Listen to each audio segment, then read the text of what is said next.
ప్రతిపక్షంలో మీరు ఉన్నారు కాబట్టి బురద జల్లే ప్రయత్నం మీరు చేస్తున్నారు అని నేనంటే మీ సమాధానం ఏంటండి? అంటే మాకు అవసరం లేదు, వాళ్ళంతట వాళ్ళే బురద రుద్దుకుంటున్నారు కదా కాంగ్రెస్ పార్టీ. ఇప్పుడు మాకు అసలు మేము యాక్చువల్గా కష్టపడాలేమో ప్రజల దగ్గరకు పోయి వాళ్ళ గురించి మాట్లాడడానికి అనుకున్నాం ఆపోజిషన్లో.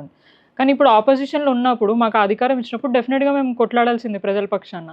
ప్రజలు మా దగ్గరకు వచ్చి మా ఇబ్బందులు ఇట్లున్నాయి, మా పరిస్థితి ఇది, మాకు ఏది కూడా ఇప్పటిదాకా రేవంత్ రెడ్డి ఇస్తా అన్న హామీలు ఒక్కటి ఇంప్లిమెంట్ కాలేదు. ఫ్రీ బస్ కరెంట్ రావట్లేదా? నేను ఒక్కసారి బోనస్ రావట్లేదా? నేను అదే చెప్తున్నా, మిమ్మల్ని లైవ్ గా మిమ్మల్ని తీసుకొని వెళ్తా మా డివిజనే కానీ ఇంకెక్కడైనా లబ్ధిదారుల దగ్గరికి, అక్కడ పోయి వాళ్ళ వాయిస్ తీసుకుందాం. వాళ్ళ వాయిస్ తీసుకొని కరెక్ట్గా అదే మనం ప్లే చేద్దాం. నా మాటగా వదిలేసేయండి, లబ్ధిదారుల మాటగానే పోదాం మనం. ఇప్పుడు మీరు అన్నట్టు ఒక రాజకీయ పార్టీగా మీరు బురద చల్లుతున్నారు అని అంటారు, కానీ నేనంటే ఆ మాట కానీ ప్రజలంటే కాదు. వ్యక్తిగతంగా నేను అనట్లేదు, అంటే నేను అదే ప్రజలకి మీరని అనట్లేదు, ఇన్ జనరల్ గా మీరు వాళ్ళ దగ్గర అదే కాంగ్రెస్ పార్టీ వాళ్ళ దగ్గర నుంచి విన్న వాయిస్ మీరు మమ్మల్ని అడుగుతున్నారు కాబట్టి అందుకనే లబ్ధిదారుల దగ్గర పోదాం, క్లియర్గా వాళ్ళ మాటలనే తెలుసుకుందాం. నిజంగానే వాళ్ళకి ఫ్రీ బస్తోని మంచిగా అవుతుందా?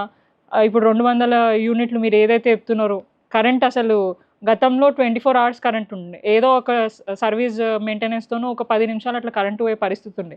ఇప్పుడు అట్లా లేదు, గంటలు కరెంటు పోతుంది.